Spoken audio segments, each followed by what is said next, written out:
Thank you. Hi guys. Can everyone hear me? Fine? Yeah. All right. So let's start. My talk is about CSS modules and how to use them in a React application. A little bit about me before we start. My name is Giorgio Polvara. I'm a web developer, and you can find me on Twitter and GitHub as GPX. So if you have any questions after the talk, you can just write me there, or just I'll be around after the meetup, so you can just come and talk to me.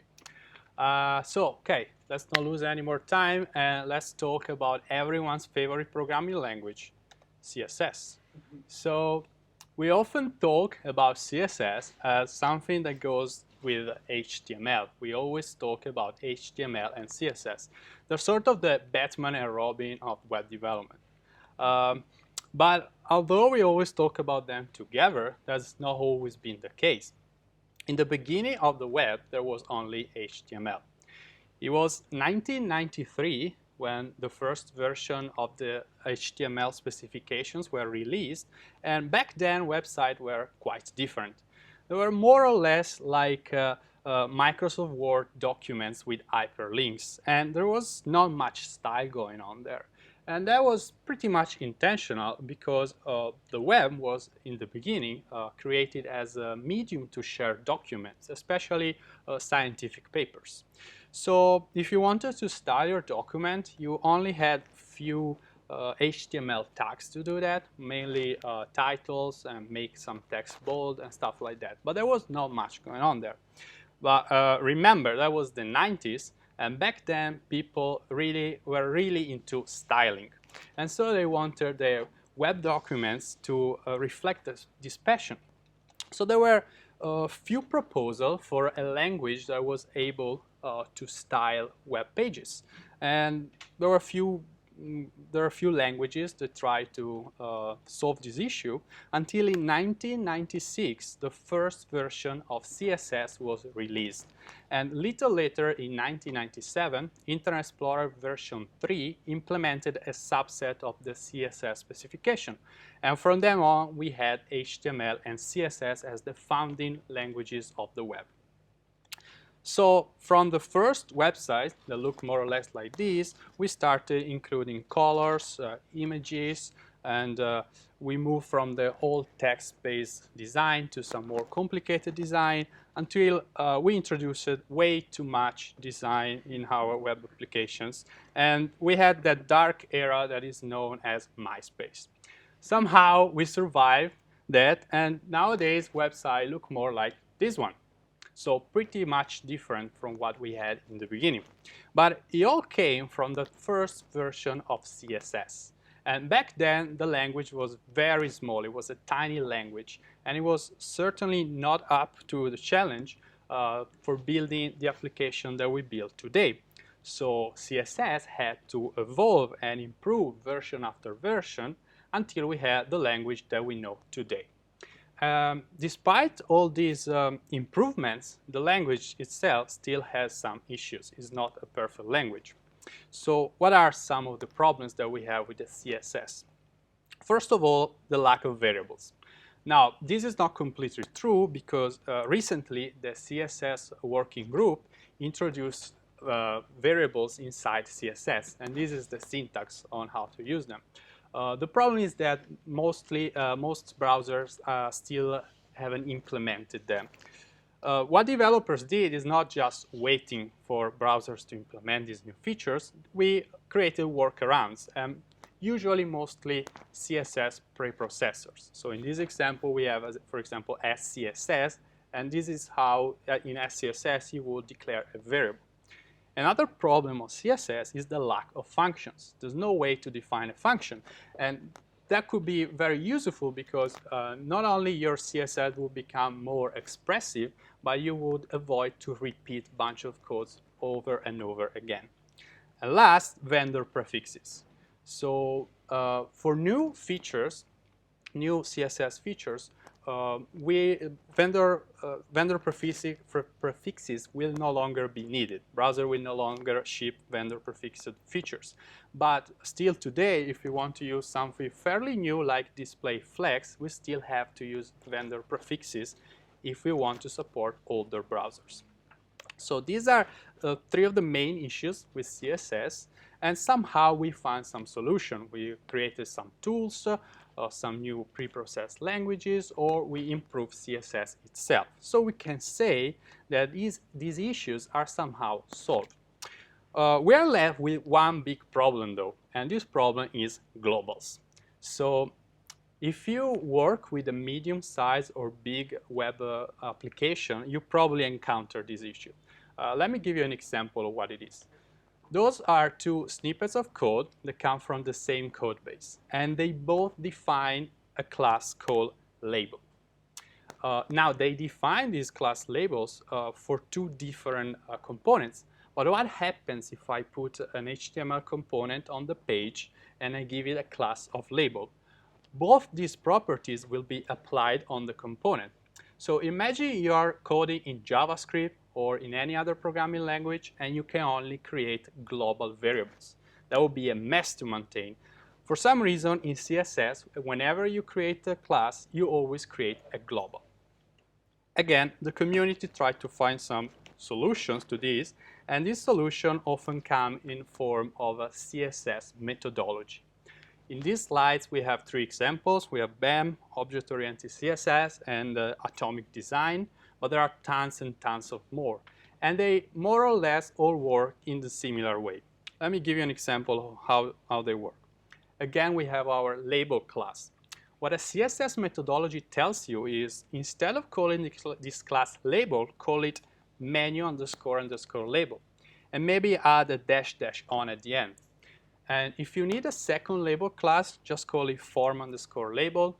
If you need a third one, just call it here underscore label hover, for example. So the name of the class depends on the context in which you use it.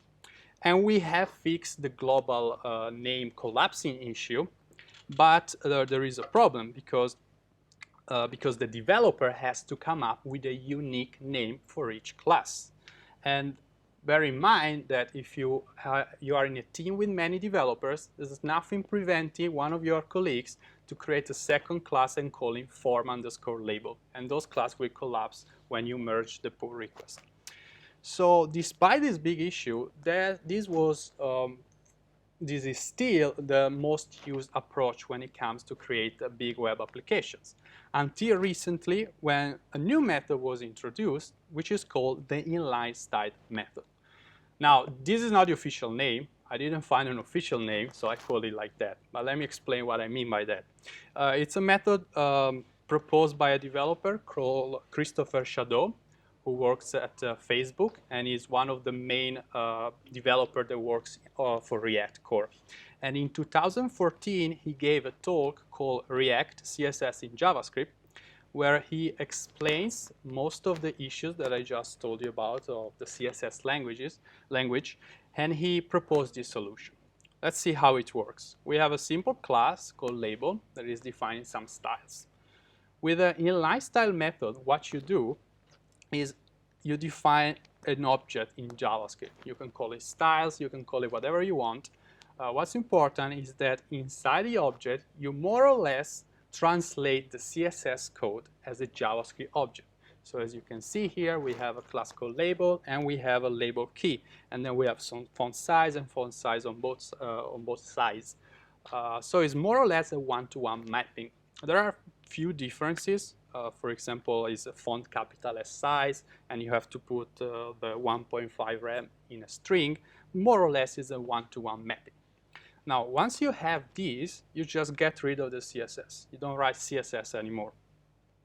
Now, let's consider a simple React component. This is just a component that returns an empty div. What would I do if I want to apply the label class to this div? You do style is equal styles.label.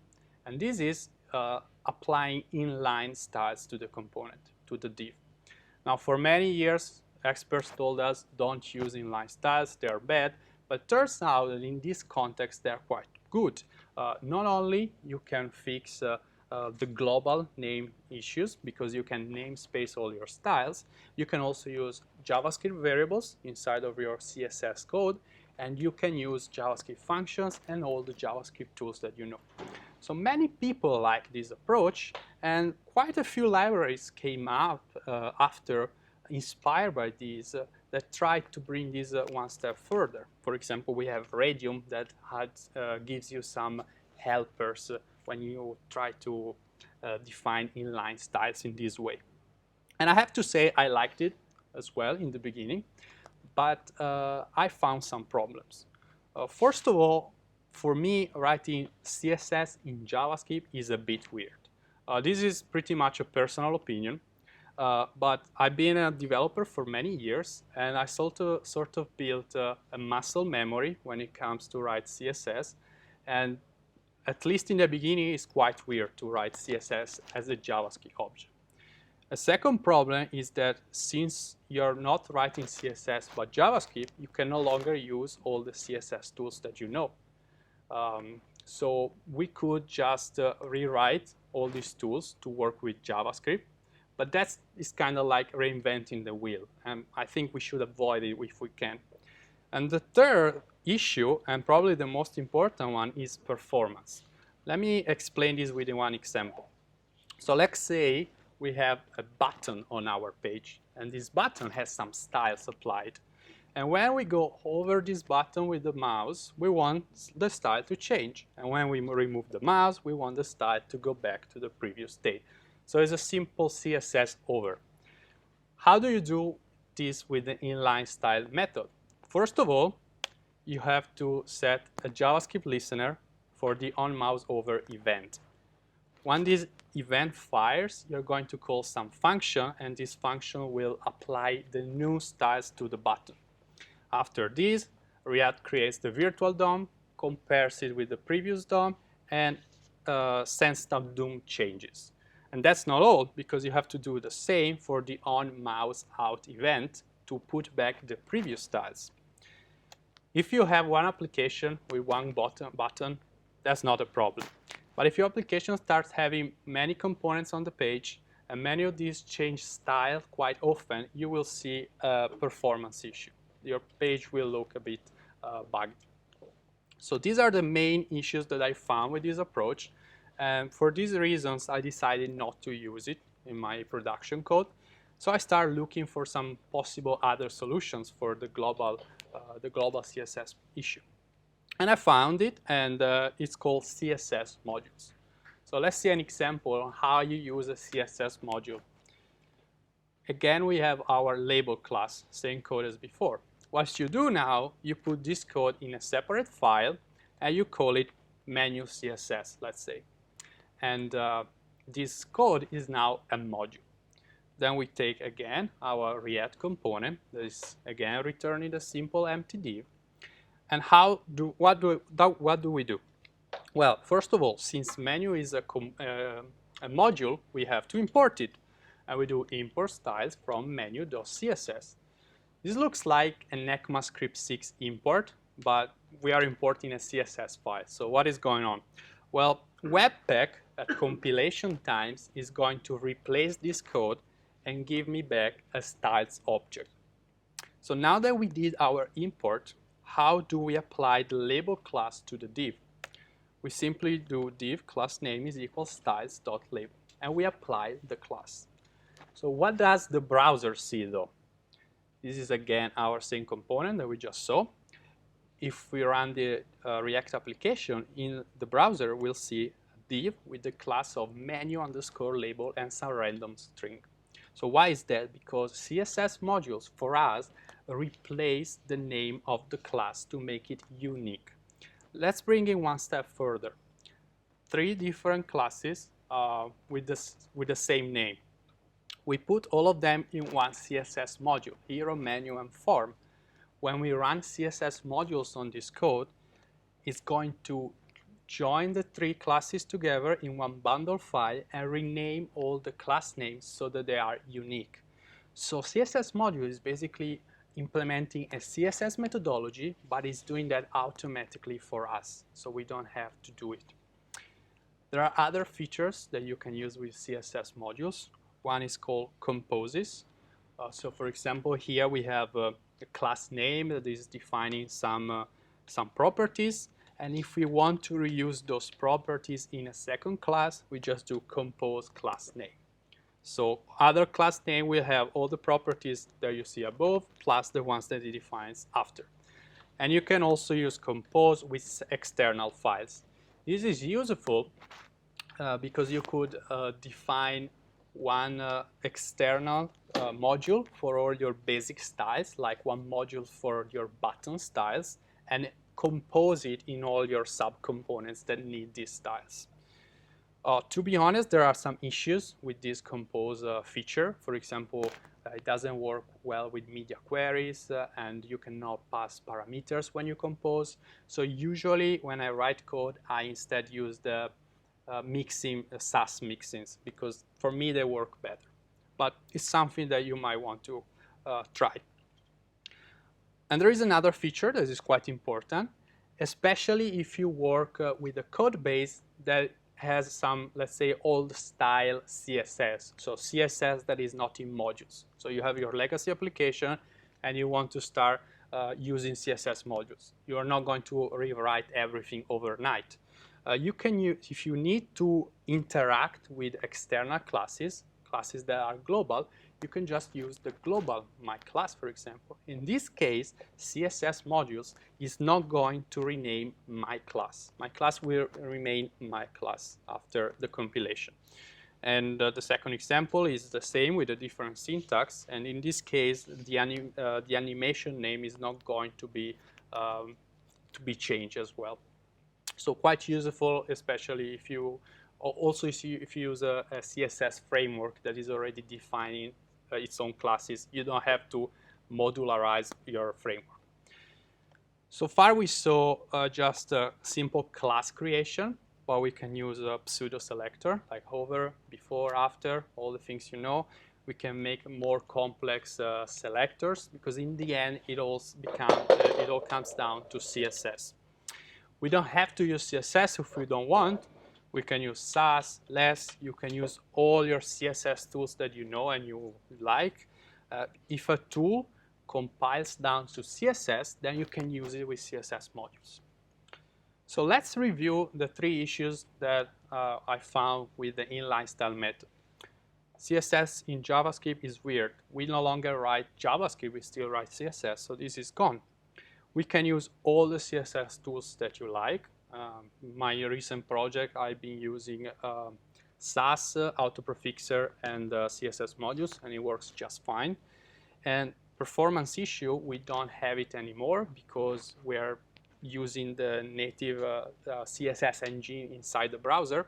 You can still have issues, but they are the normal performance issues that you have in your CSS application. And for those, we have the tools to debug them.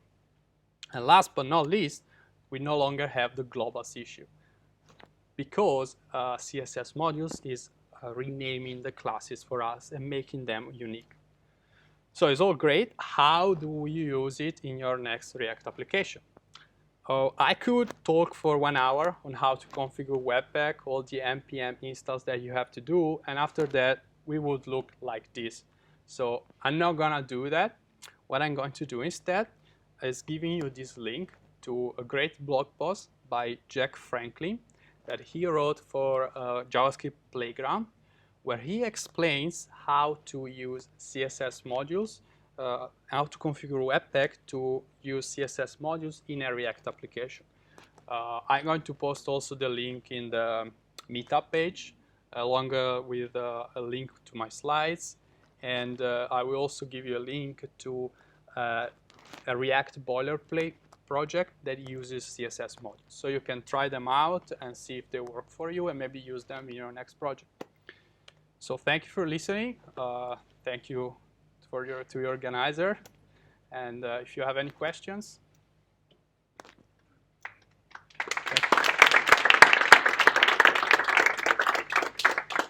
The global things is recursive. I mean, I don't understand where you put it in an object looks like an object. This thing is global. You mean? Yeah, these things, no? The keyframe, like why you put like this? You're assigned to the keyframe in this way, and yeah, okay. Have the global variable too as well. You know what I mean? Sorry, can you? There is a class inside. No, there is something. No. What is this? Okay, so I need to repeat the question for the video. Question is more or less, can you re-explain or clarify how the global? I have a very big CSS file with a lot of legacy code. Yeah. And I don't want to do like to put global. Yeah. Okay. I want to do like a wrapper and. Okay. So the question is, if I have a bunch of CSS code that I already use, I don't want to put global before every class. Okay.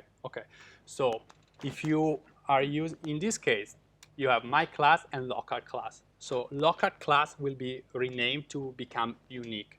And my class is probably defined in some other file, and you want it to be global. So that's how you define a single class to be global. If you have many lines of CSS and you want all of them to be global, use the setcon syntax. So you do global, you open the brackets, and everything inside those brackets is going to become global. So depends on what you're gonna, what do you need. Yeah. And there's another thing that I didn't mention here, but it can be useful. If you open a global block, you can use local. Okay, so you can mix them depending on how your code is. Your goal usually is use as least global as you can, because that's kind of nullify the whole point of CSS modules. But yeah, sometimes you have to. But my question was about, like, you have this code and you want to start using this, but you want to start pretty fast. Yeah. You don't have to understand what you can move to local, what you can move to global. So rapid everything. And so in that case, if you have a bunch of code and you need to try it as soon as possible, just put it in a global. Yeah, exactly. Okay. What's the performance like of building a lot of CSS? All right. So, question is, what are the performance in building when you compile? Let's say. I cannot give you like raw data because I never measure, but when I tried it, like it's known, really known, almost nothing. Actually, sorry, we use live reload and recompile as we write code, and really we don't see any bottleneck, no nothing. Yeah, when the suffix that it adds to the classes. Yes. These are added. When are they added, and do these affect the caching of the CSS on the? Okay.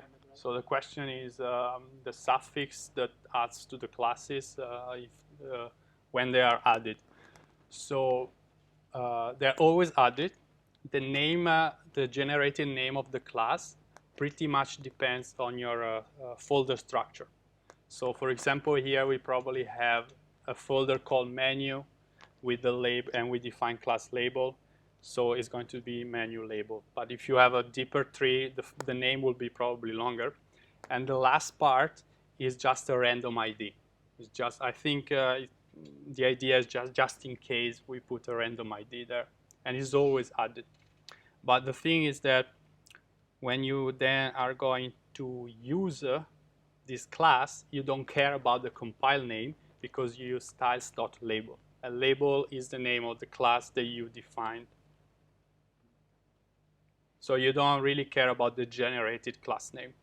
No, I was asking because if I do many deployments a day, and I don't want the users to download new.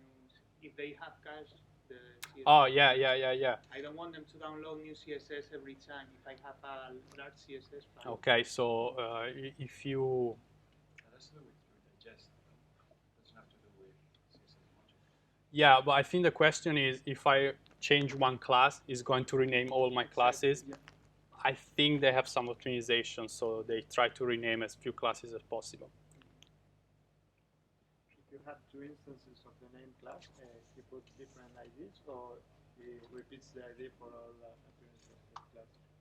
So if I have different instances of the same class name, if it's put in different IDs, well, like in this example, the three classes have the same exact name, and it's put in different prefixes and suffixes. So it's taking care that you have the different. If the class is in the same CSS module, then it's assuming that it's the same class. Because with inline styles, if you have 3 buttons, every button have all the styles. Yes, yes. Here, No, here is just putting the same class name on all. Yeah, it's not generating a new class name for each component that you render. It's the same class name, so it's optimized. And another thing that I noticed, if you declare a class in your CSS modules and then you don't use it, it's not going to put it in the compilation. Is there any support for source maps so you can see your CSS modules in the browser? So the question if there is support for source maps. I'm not sure. I use source map with Sass. You say yes, there is. Okay, trust you. And it shows the composers and it shows everything. So you can write Sass in the module and Yeah, we use CSS, our CSS, text CSS, and it shows if you have many CSS, it puts in the CSS. Yeah, so yeah, like you can see the class name in the CSS file, but when you read the HTML code, like the DOM, yeah, you see the expanded name. But that's still okay because usually the expanded name is something that makes sense. Like in this case, it's menu label. But if you click on the element, it shows the path that it shows is to your source file. yeah, so you can search for the source file that it shows it has the actual names. Okay. Okay, thank you.